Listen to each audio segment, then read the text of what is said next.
играли, Хава приходила, приносила ему в термосе еду, забирала дубленку, говорит, а то и дубленки лишишься. Ну, в общем-то, вот жил вот так. Человек шел к своей цели. Шел к своей цели. В общем-то, очень хотел учиться, очень хотел учиться. Но я хочу сказать, когда приехала бабушка в деревню, бабушка к нам, я была еще маленькой девочкой, вот. Она привезла 2 чемодана книг, моя бабушка. Из деревни Далечи она привезла 2 чемодана книг. Потом, когда Вине стала, и она ходила там в Кашире по бабушкам, но те были малограмотные. Вот, ее приглашали читать, она на Мазухуде. В общем-то, я когда приходила со школы, если дверь закрыта, домой не попадешь, потому что они на Мазухе. Все, пока она не кончит читать. Потом, когда умерла моя мама в 95 году, мне было 36 лет, приехал Мухаммед Арзи, и я ему отдаю книгу, стала перебирала у мамы. Я думала, это Коран, ветхая, ветшалая книга. Я говорю, Мухаммед Арзи, возьми их, ты же умеешь читать, я не умею. Мама тоже на арабском читала. Вот. А он говорит, нет, Нурия, это не Коран.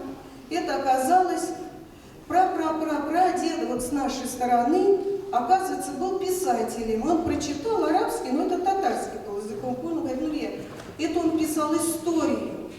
Это история. Я ему отдала эту книгу, потом, когда приехал, он мне говорит, Нурия, я ее отдал в Казанский музей, в Казани. Говорит, эту книгу. Вот, у меня осталось еще 2 книги. Это когда умерла моя тоже тетя Аляпа. Вот, тоже у нее были книги. То есть бабушка моя ходила когда, и она раздавала книги. Вот. И опять Мухаммед Абзи приехал, хоронили. Я говорю, Мухаммед Абзи, посмотри, это что книга. А он говорит, а это сценарий театра «Марьям» называется, пьеса «Марьям». Вот она у меня, эта книга есть. И еще маленькая, в общем-то, книга. 1700, там, какого-то, в общем-то, все обветшало. В общем-то, все. Вот Мухаммед Абзи. Ну, ночью всегда говорил, Нурия, как я хочу, очень хотел учиться. Ну, жизнь была тяжелая. В деревне, я знаю, мама моя во время войны, я знаю, ничего она мне не говорила, только так вскользь сказала, ходила. В общем-то, побирались во время войны. Все, что можно, продали, ну, чтобы было пропитаться. Отец потом уехал из деревни в Москву, и он перевез всех детей. Вот то, что я знаю. Дядя был подростком, мама была, в общем-то, а Нихар Абзи, наверное, не жил с ними. Он жил с матерью в деревне. Вот, это младший брат. Вот, бабушка немножко пожила в деревне, но что-то у них не сложилось, и она снова уехала в деревню Яндарища. А дети остались все с отцом. Вот, работали и помогали друг другу. Семья была очень дружная. Очень дружная была. Ну, вот так. Это вот наш дядя. Я говорю от всех племянников, от своих детей. Ну, я не могу сказать, какое было детство. Знаю, что он много особо не говорил. Вы понимаете, мама моя мало говорила. Вот. Но в конце уже жизни я ему сказала, Ахмед Абзи, когда умирал, говорит, Нурия, пиши древо. Я говорю, ну, Ахмед Абзи, ну, вот пиши, ты же знаешь все сам. Он говорил, ты представляешь, вот со стороны дедушки, моего дедушки, был брат его, и он в Москве, он мне сказал, в каком-то ресторане известном, не буду говорить, он играл на скрипке, был скрипач известный, а жена его ходила в ресторан, это дядя Ахмед Абзи мне рассказал. Говорит, ты знаешь, она была первой красавицей города Москвы. Вот так вот ее называли. Вот она не работала, она очень красиво одевалась, а он играл на скрипке. Может, эта скрипка и мне передалась, когда я стала поступать на музыкальное училище у себя в Кашире, но и маленькой девочке, я хотела, конечно, мне нравилось пианино, я ничего не соображала в этом деле, пианино.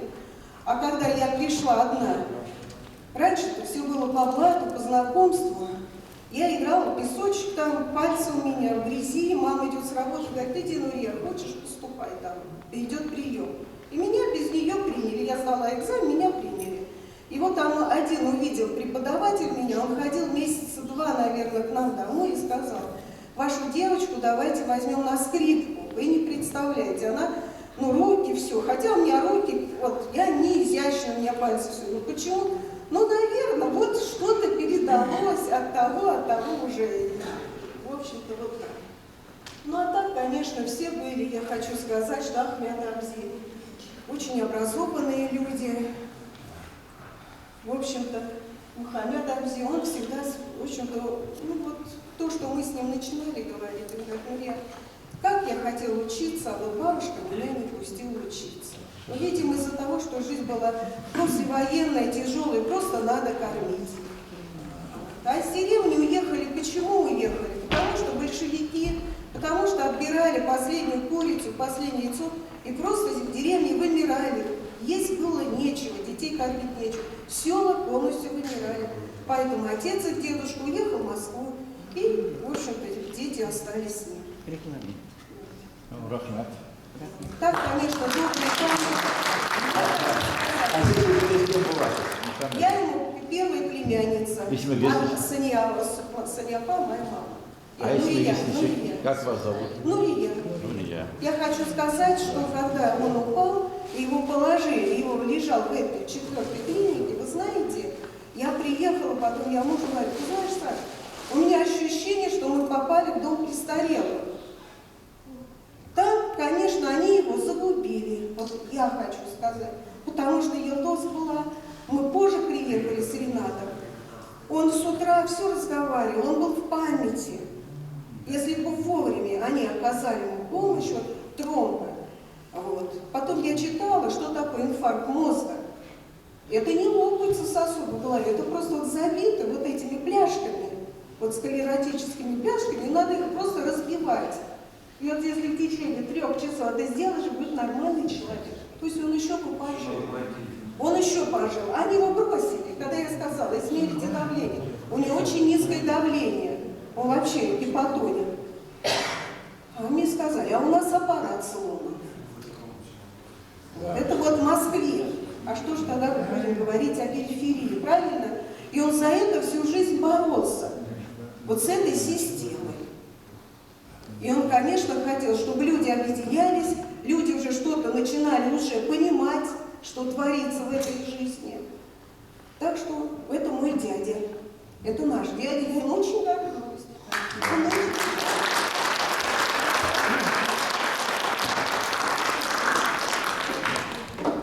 Вы знаете, я видела 2 человек в жизни. Она не та. Вы знаете, в человеческом обличии. Benim ismim Rafail, Müşler Abzi'nin bulan племянник. Вот bu fotoğraflar burada тоже бірне айтамын, потому что мен Абзи белән таныштым Мәскәүгә килгәч 1986 елда гына. Татарча барсызда, Татарча. 86 елда гына мен таныштым Абзи белән, миңа 15 яшь булды, мен килдем Мәскәүгә укырга. До этого мен Абзины 1-2 кат күрдем, белә идем, что Мәскәүдә әтинең родной браты Мөхәммәд Абзи бар икәнен, но контакт безнең юк иде. Әби белән бабайны мен тоже күрмәдем. Бабайны күрмәдем, вообще әбине тоже күрмәдем. Әбием Зәйнәп апа һәм бабаем Минач, алар үлде уже, бабай үлде, мин тугинчук, әби Зәйнәп үлде, миңа 3 метр, 4 метр яшь иде бары, ол үлде. Мин әби белән бабайларны тоже күрмәдем. Вот бу фотографияларны тоже таныймын. 86 елда мин килдем Мәскәүгә, Абзи белән яхшы гына таныштым, ол мине үзе килеп каршы алды. Ленинский проспект, дом 90-да тора иде, Хава белән.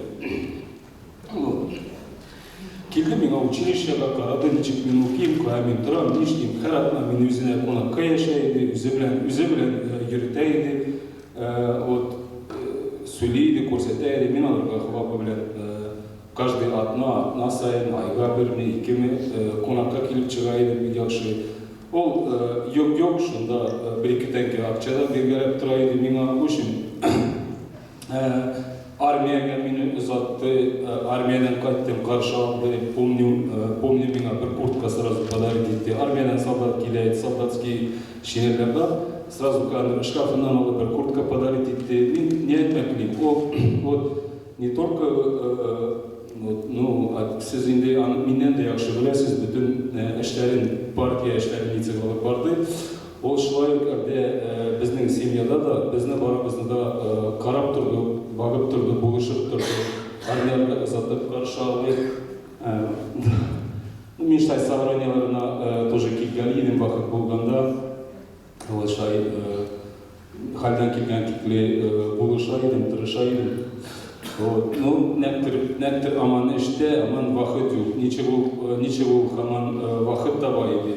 Мен яштайта даже мен арғайта едім, мә сен бұлай бұшқа, өзіңнің халіңі бітіріп, өзіңнің ақчаңы бітіріп, қадыр бұлай сен аманда толқы жоқтыр деп, мен искренне не понимаю, аңғармайды, ничек шылай керек. То есть мен на такой қазір аңғара башымды возрастым, но еш вақытта, ничек бұшқа вақытын ұғыздырып, еттеп, нәстәдір үшін файдасын көрмейше, керек шылай өзіңне қадыр едерге екенін аңғармайды. Шай елмая еді. Аңғарысын деп айтайды ол десе. Шылай бүтін біздің тойларда, бүтін біздің қачан ярдамчы болып тұрды. Әр вақыт халынан келген текілі біздің бір мәжілесіне, бір мероприятияны бір қачан қалдырмады. Бұратыны кім болсын, сестраны кім болсын, құтқа болсын. Әтеге ярдам керек болғанда Мәскеден сразу тұқтыры кечен отыра ерте ауылда келейді. Құтқа болсын. Последний күндеріне қадер былтырғына братым үйленді Қазанда. Былтырғына тойға Қазанға отырада біздің білен бірге бара Құтқая 79 yaşında и қачан бұл племенницам туды братымныңы. Ол яз башында Қазанға шул баланы барып қарарға ниетленген еді. То есть до последнего біздің семьяда ол меңа өрнек болды. Ол ненде брат, нечек сөйде хабапаны, нечек қатнын сөйде, нечек бірге дос тұрдылар. Ненде ер, ненде брат, ненде әтей кебек біздің қарады бақты шылай әттімді. Білмейм тағы нелер әтірге. Вообще мен даталарын білмейм. Білем, что ол ауылда, Яндавиш ауылында 7 класс бітірді, по-моему, аннан Мәскеуге келгец вечерний бітірді 8-9, 10-ны. Білем, что армияда служит етті. Еллары менде қазір білмейм, есімде жоқ. Армияда служит етті. Аннан білем, журналистский курслар бітірді мұнда Мәскеуде. Тағы, білім больше, наверное, бір не әттірмеймін. Тағы кім болса, әйтішілер бар ма? Рахмет.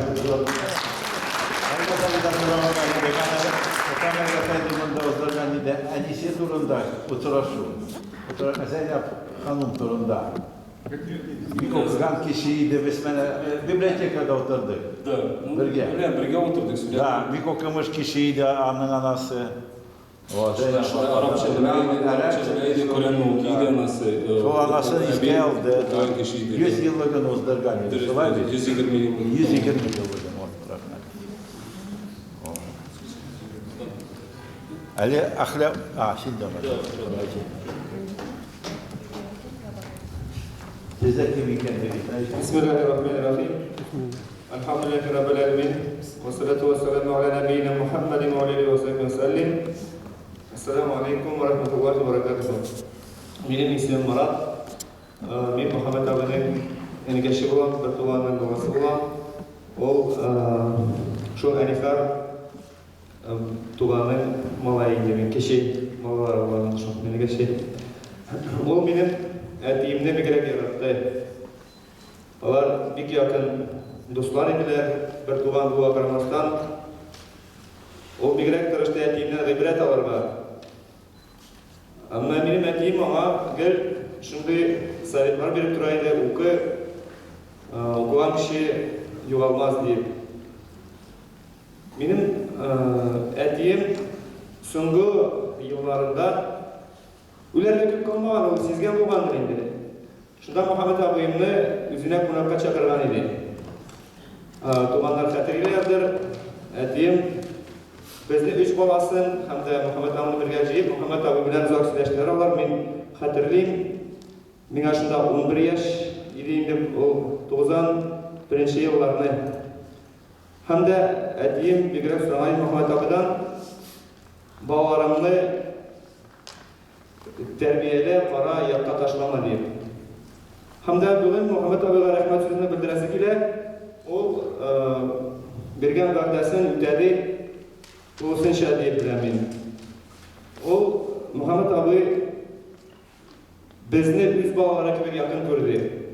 Менә Рафаэль абыем хәзер сөйләгән, абый ул минем олы абыем була, аннары безнең орта апабыз бар, Йолдыз, һәм мин инде шул төпчекләре булар инде.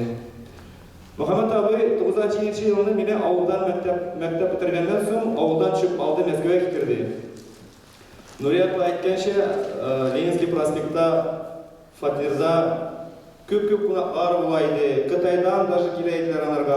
Төрле җитәкчеләр. Мин яшь кенә вакытым булса да, миңа кызык иде. Мин гел янында йөрергә тырыша идем. Менә әскәр хәтерледер. 92 елларны без митингларда да катнаша идем. Мин шундый мероприятиеларда катнаша идем. Сабантуйларга да катнаша тырыша идем барып. Анда мен теге конкурслар үткәргәндә теге призлар биреп нитеп, шундый балалар белән конкурслар үткәрә идек сабантуйларда. Алар инде көрәшчеләрне алып бара иделәр. Шул 90 елны ул мине килеп алды Мәскәүгә, авылда мәктәпне бетергәннән соң. Һәм шундан соң Казанга мәдрәсәгә итте мине укырга. Мин армиягә китәргә теләгем бар иде. Мөхәммәд абый миңа русча әйткәндә, может быть, уговорил. Мин әйтә, армиягә барырга өлгерәсеңме?